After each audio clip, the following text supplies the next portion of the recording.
Atlanta, I went to go see Tyler, right? Right. This layout, he's probably not probably, he's about 10 years ahead of everybody.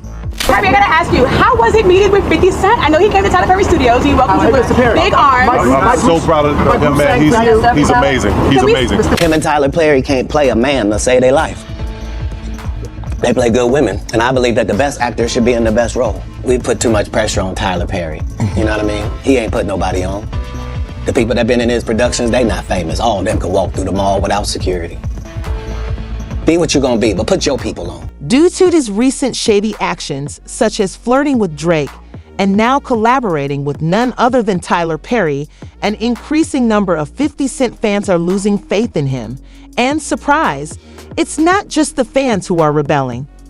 50 working with Tyler Perry wouldn't be as shocked if 50 hadn't been one of Tyler's loudest critics for his treatment of black actors. Remember when Monique exposed Tyler and Oprah for blackballing her? Well, 50 was right there, publicly supporting Monique and even confronting Tyler about it. However, lately, 50 Cent has spoken out against those gatekeepers in the industry.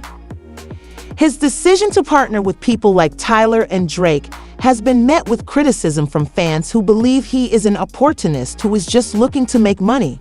Others, however, call him a hypocrite, accusing him of selling out to become one of those gatekeepers.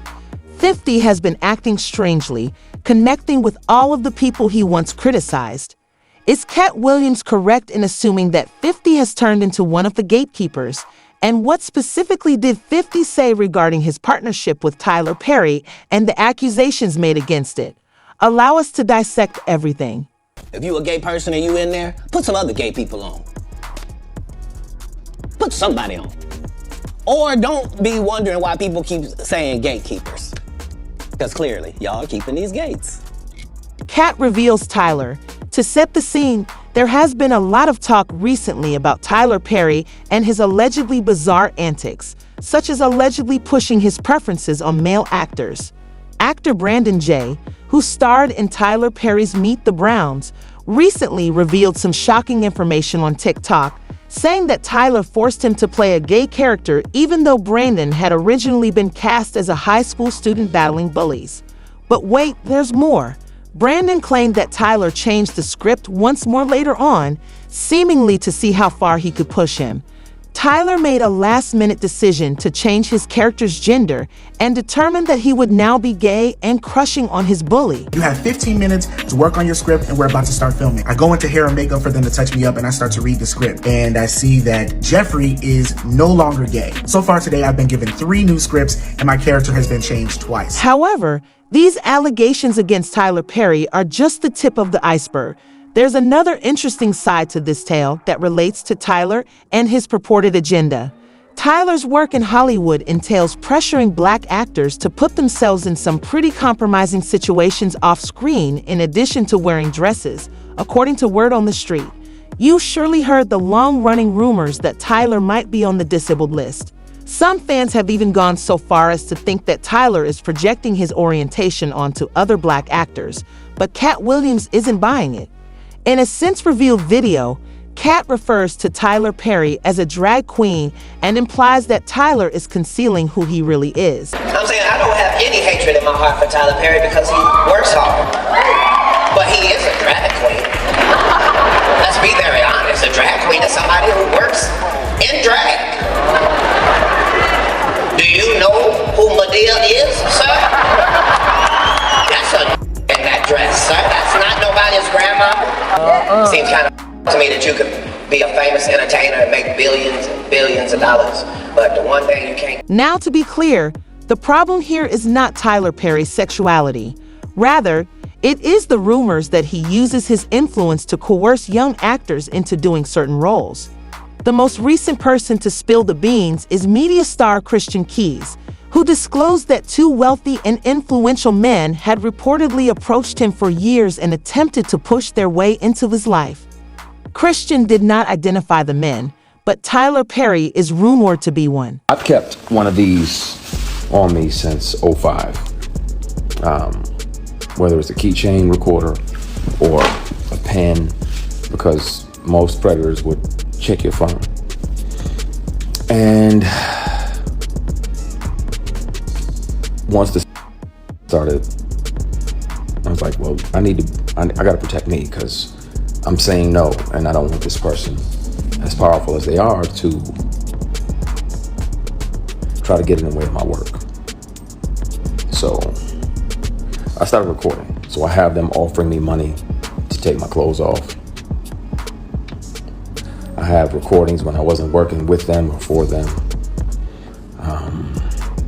I have recordings of them confessing that, the other guys that they have on the payroll, all of the above. And the difference is, the wonderful thing about confidentiality agreements and non-disclosure agreements is that they can't prevent you from turning all of those things over to the police, because crime, attempted is a felony.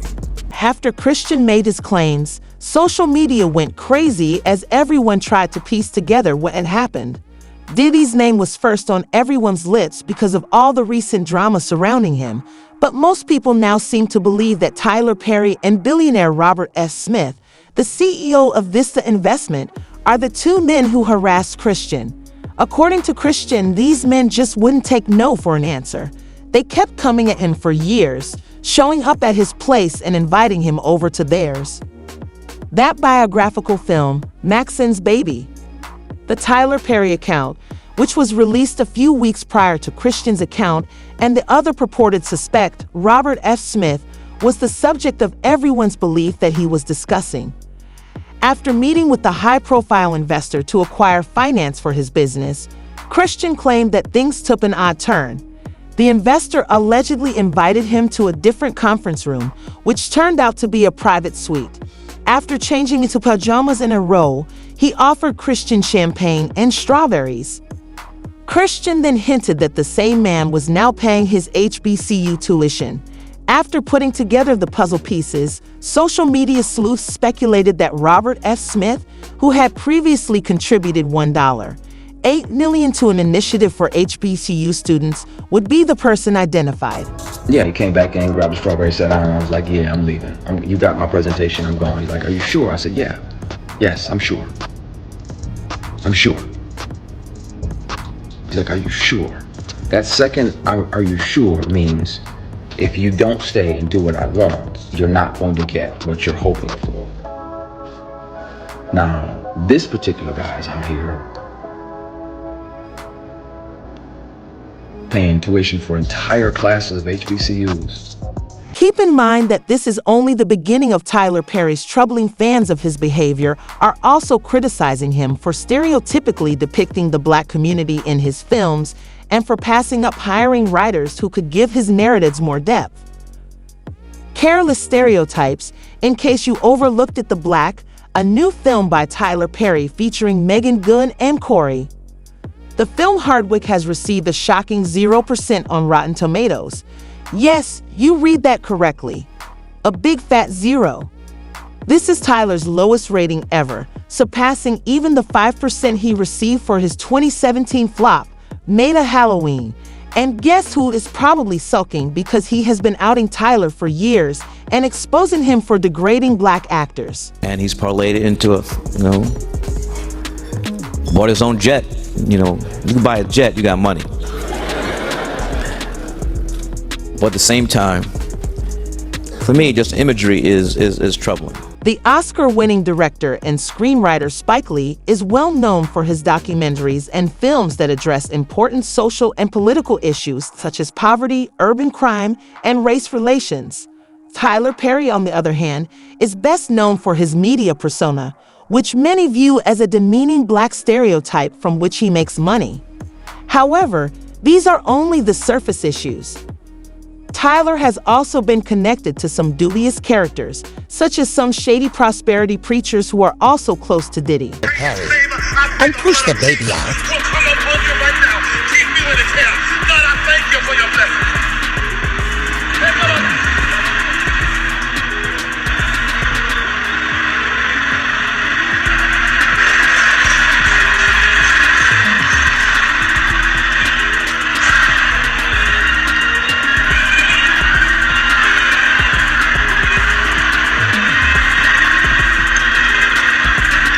Come on, son.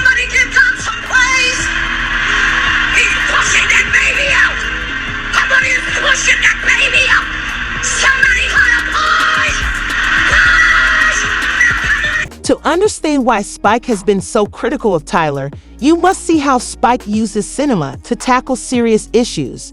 Spike Lee was labeled a hater when he tried to warn people about Tyler Perry nearly 20 years ago. Tyler Perry is also notorious for refusing to hire writers and boasting about writing all of his work himself and whipping up new scripts in just a few weeks. Just look at his legendary Do the Right film.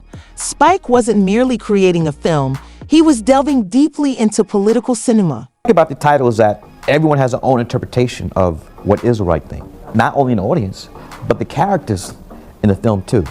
I would love to go to theaters all across the country and watch the film, sit in the back, hat down, and then stand out in the lobby and listen to the debates and the arguments and these exchanges. I mean, people, the ushers will be mad because people were not leaving and they had to bring in the next show.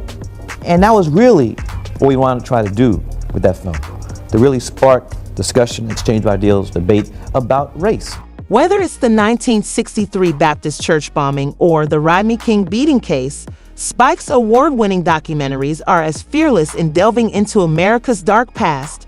Spike does not hesitate to, unlike Tyler Perry's films, which are frequently criticized for being theatrical or obscene. Spike's approach to filmmaking engages audiences with raw power and forces them to confront difficult truths and examine socioeconomic realities they may not have previously given much thought to. The people that make movies, I think they're very disrespectful to the intelligence of the American moviegoing audience. I think that they play down to the lowest common denominator. Anyone else here smarter than me? They just try to play the audience like they're stupid. And I think that's, when you do that, you end up making, $75 million bombs. Therefore, it goes without saying that Spike Lee was never a fan of Tyler Perry's work. In 2009, Spike questioned how filmmakers like Tyler portray black people with their exaggerated, stereotypical characters during an interview at the 14th Annual Black Enterprise Conference, and he categorically called it comical. Because each artist should be allowed to pursue the artistic endeavor. But I still think a lot of stuff that's on today is coonery and buffoonery. And I know it's making a lot of money, breaking records, but we could do better. That's just my opinion. When questioned if Tyler Perry's popularity with black audiences was just due to giving them what they wanted, Spike responded that viewers should be more careful about the media that they consume and that the imagery in Tyler Perry's films is unsettling. So a lot of this is on us. A lot of this is on us. You vote with your pocketbook, your wallet, you vote with your time, sit in front of the idiot box. For me, just imagery is troubling. Although Spike Lee provided a reasoned response that centered on evaluating Tyler Perry's films rather than assaulting his persona, Tyler Perry's reply was diametrically opposed to Spike Lee's. Tyler's answer exposed his true colors, and Spike didn't even need to move an inch to make them clear. That is my answer to Spike Lee. Go to hell. I will punch the hell out of you. Say something. Let me just say this about Spike, anybody else, all the critics, anybody else. It's only black people that do this to each other. I've never seen Jewish people complaining about Seinfeld. I've never seen Italian people complaining about The Sopranos. It's only us as Negroes that do this to each other. Yeah. It's kind of the same thing. I speak from the South. People love it. Why in the hell would I sit here worried about Spike Lee? Another aspect of Tyler Perry's persona is his constant criticism of others for allegedly demeaning their cultures, despite his claims to be a community activist. However, if Tyler really cared about his community, why did he have a dubious history of employing non-union labor in his productions? In 2008, the Writers Guild of America West filed an unfair labor practice complaint against Tyler's production studio after the actor fired 4 black writers from his show House of Pain. The complaint stated that the writers were fired for no other reason than to seek union representation. Thus, it would appear that Tyler. The true shame is that many fans are now blaming 50 Cent for coing up with Perry because of his poor off-screen behavior, which is equally as bad as his on-screen personas. Why did 50 Cent suddenly make a complete 180-degree turn and choose to work with Tyler when he had previously been a major critic of the rapper, even confronting him when Monique called Tyler out on Oprah for blackballing her? As you are undoubtedly aware, Monique's story is well known. Monique has been outspoken in her accusations, claiming that Oprah and Tyler Perry singled her out for criticism only because she refused to do unpaid promotional work for them. Monique claims that her only error was mentioning names, especially if you're a black woman, is to name names and not apologize for them. She said that this is why she was rejected and ignored, and that she didn't play the victim or ask for forgiveness. Monique further stated that she thinks nothing will change until other members of the industry take a stand and proudly air their grievances about Oprah and Tyler Perry. According to Monique, Oprah didn't just spread false information about her being difficult to work with and blackball her. In fact, she went so far as to sabotage her career by stealing roles out of pure spite. The movie The Butler, that movie was offered to me. Lee Daniels came out and said, I did offer Monique The Butler. But as he said to me, he said, Mo, at the time I didn't have no power and I didn't have no money. So when Oprah said she wanted it, so who played the lead role in The Butler? Oprah Winfrey. Lee Daniels was getting ready to do a biopic on Richard Pryor, and he offered me the grandmother. Who then calls Lee Daniels and says, I want to be the grandmother. So as you're looking at me, it's the same way I'm looking at that sister. And I'm saying, why don't we sit down and have a conversation? Because the way things could look, it may not be that way, but just the way things look. Social media users have been debating Monique's revelations in a passionate manner, with some claiming there's something really shady that Oprah and Tyler Perry are obsessed with making black creators look evil while they parade around as their so-called saviors in public. And guess what? This is exactly what 50 Cent was calling out years ago. He even called Oprah an Oreo and later revealed that Tyler Perry acted foolishly when 50 confronted him about blackballing Monique. 50 claimed that although Oprah began with the perspectives of black women, she has been catering to middle-aged white American women for so long that she's become one herself, and later chastised Oprah for attempting to portray him as illiterate just because he raps about his real-life experiences in a different interview with The Guardian. 50 Cent said, everyone writes something that can connect in a big way based on a painful moment. So you're saying we're not supposed to articulate or write it the way we experienced it. In reference to Tyler Perry, 50 Cent recently revealed that he had confronted him about the Monique situation. However, Tyler apparently got scared and refused to own up to what he had done to Monique. About cancel culture, huh? Huh? Why would you cancel things that are great for the culture? Right. Like, I mean, like, I was like, cancel, like, Monique, why is she canceled? I had to revisit that because it was like, it didn't make sense to me, babe. I'm like, so what did she do? She said something you didn't like? So she didn't work for 13 years after that? Right. And then I know Tyler wouldn't support that. He never told nobody not to work with her. Tyler Perry? Yeah. When I talked to him, he was like, nah, I never told no one not to work with her. And I said, but you Tyler Perry, and you never told anyone to work with her. Wow. You know what I'm saying? And he was like, I never looked at it like that. Because I said, you just got to consider how strong your influence is at that point, because it hasn't happened. Like, you say some things that I get scared. When 50 Cent cast Monique in the second season of Black Mafia Family, which was produced by his Vumit Films and Television, he didn't just speak the talk, he did the deed. Oh, come on, Goldie. Let me have one more game. Leon, I done told you. Your arms is too short to play craps with a golf. Put your money where your mouth is. Why give you something else to put your mouth on? I done already told you, take your on. And I ain't gonna say that again. Listen to me. I don't take orders from Come get this silly out of here. Every goddamn Friday, Leon, you bring your drunk up in here. Get his ass on out of here. And don't let the door hit you in the pussy on the way out. Silly. But it appears that something happened to the 50 Cent from before, the one who used to attack the gatekeepers and defend other people in the industry. Because now 50 Cent is really collaborating with the same gatekeepers he used to criticize.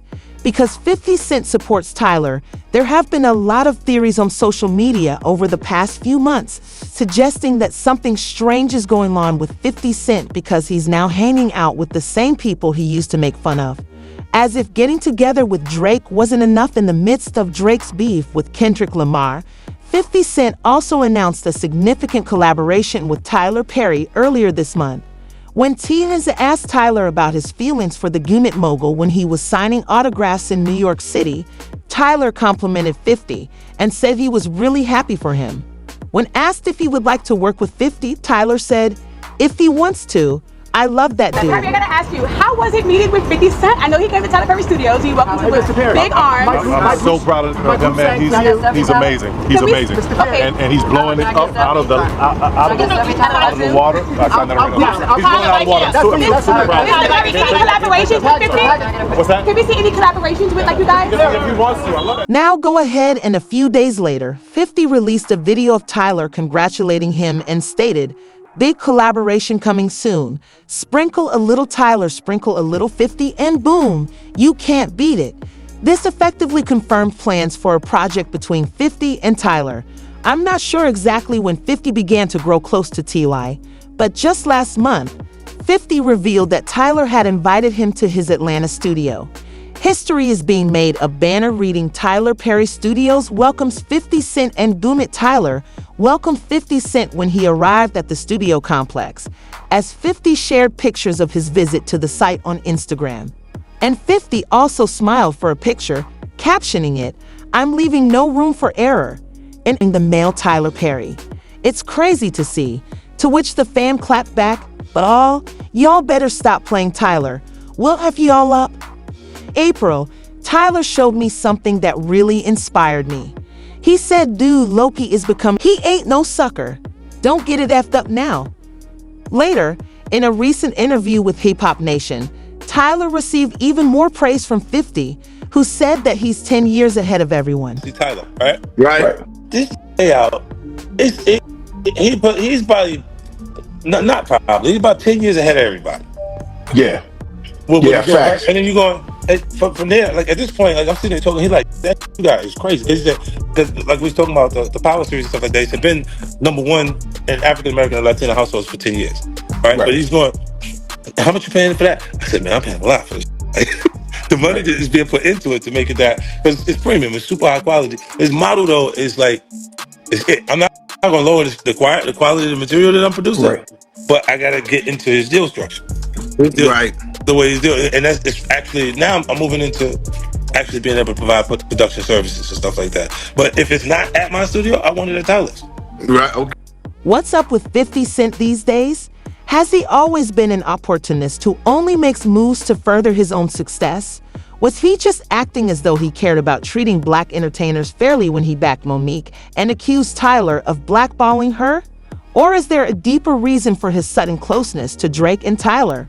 While some fans are standing by 50, saying he's just a shrewd businessman who understands how to make the proper financial decisions, the bulk of followers are feeling quite let down and are stating that 50 has changed and it's not for the better. One fan wrote from, "In support of Drake, I honestly believe that 50 has been cloned or compromised.